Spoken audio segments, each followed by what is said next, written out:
Ayan guys, quick Pi network update tayo today. Yung recording ng video natin is March 29, Saturday, 11:02 p.m. Manila time. And pag check natin nung Pi wallet natin, meron tayong important update from our Pi core team. So sabi dito, update on mainnet migration and account verification. So pag clinic natin yung read more, ma-redirect tayo sa legitimate page ng Pi Network, okay? So, pwedeng-pwede nyo rin ito ma-access sa mga Pi wallet ninyo. Nabasa ko na siya. And yung pinaka-importante dito, please feel free to comment your thoughts, okay? Or ibahagi nyo rin yung mga questions ninyo kung if any, okay? And kung ikaw ba ay isang pioneer and nakapag-take profit ka na rin, okay? Dito sa Pi Network. Okay, is itong part banda rito sa paragraph na to, okay? Itong good news, okay? So, the good news is that migration have now resumed, okay? And will gradually expand as more email-based 2FAs or yung two-factor authentication and the system level checks complete, okay? Pi Network is committed to a smooth and secure transition, and your patience is appreciated as account security is strengthened for everyone, okay? So, ito direktang nanggaling na sa Pi core team, kaya ito yung talagang relevant information, okay? So, dito kasi sa bandang taas, ine-explain lang dito kung ano-ano yung mga potential or yung mga possible reasons kung bakit yung ibang pioneers or yung ibang MyPi accounts until now hindi pa migrated yung mga ano nila, yung mga account balance from their transferable account papunta sa mainnet, okay? Kasi kapag nagpo-post tayo ng mga videos regarding sa Pi Network, marami pa rin, may mga nagre-reply pa rin or yung nagko-comment na up until now, hindi pa raw nila nare-receive yung kanilang mga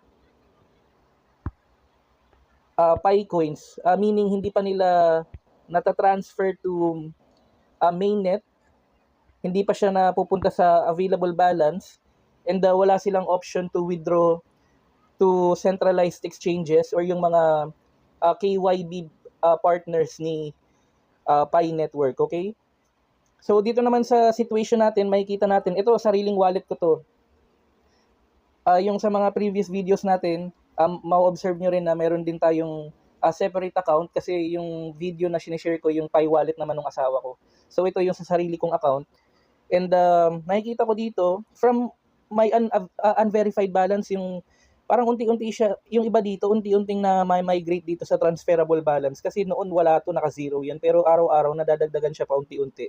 Tapos kapag ka-clinic ko naman itong migrated to mainnet ko na wallet, so makikita nyo dito sa situation ko naman, successfully, kung nakompleto natin yung KYC process, wala pa tayong pending migration. And sa history natin, makikita natin na kapag withdraw or cash out na tayo sa gate.io ng 401 Pi coins. Okay, so kahit pa paano, nakapag-take profit na tayo. Meron pa tayong nakalock na small amount ng Pi coins, and then sa account ng asawa ko, ganun rin, nakapag-cash out na siya or nakapag-withdraw, and then may portion pa na nakalock. Okay, so I'm hoping, umaasa pa rin tayo na kahit pa paano, yung unverified balance natin, sana unti-unti pa siyang matransfer sa ating yung transferable amount. Ayan, para kasi pagka nagkataon na yung unverified na to matatransfer pa sa transferable balance, marami pa pala akong naiiwan na Pi. So okay na okay yan. So for your reference, pwede nyo ring bisitahin yung ating YouTube channel. Meron tayong recent upload sa actual recording namin kung paano mag-withdraw ng Pi coins from our Pi wallet papunta sa gate.io, okay?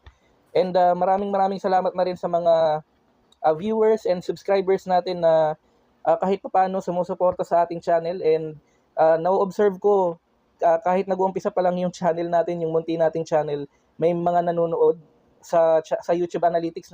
Nakikita ko meron talagang mga interesado sa mga videos natin, and nadagdagan tayo ng subscribers, okay? So, pwedeng-pwede niyong i-check yung mga videos natin about Pi Network. Meron din tayong videos about Ruby mining app. Okay, parang Pi Network rin yan. And napakarami ko pang mga gustong videos na i-upload in the near future, okay? So, pati yung mga real world asset coins like XLM, Algorand, um, Kaspa, yan. I-expect nyo na, okay, na sa mga susunod nating videos, itatackle natin yan, okay? So, nakikita nyo dito sa about section natin, ito talaga yung mga plano kong i-discuss dito sa ating channel, okay? Kasi lahat to, napag-aralan ko na, masishare ko yung sarili kong experience, okay? And talagang ginagamit ko yung mga wallets na to, okay?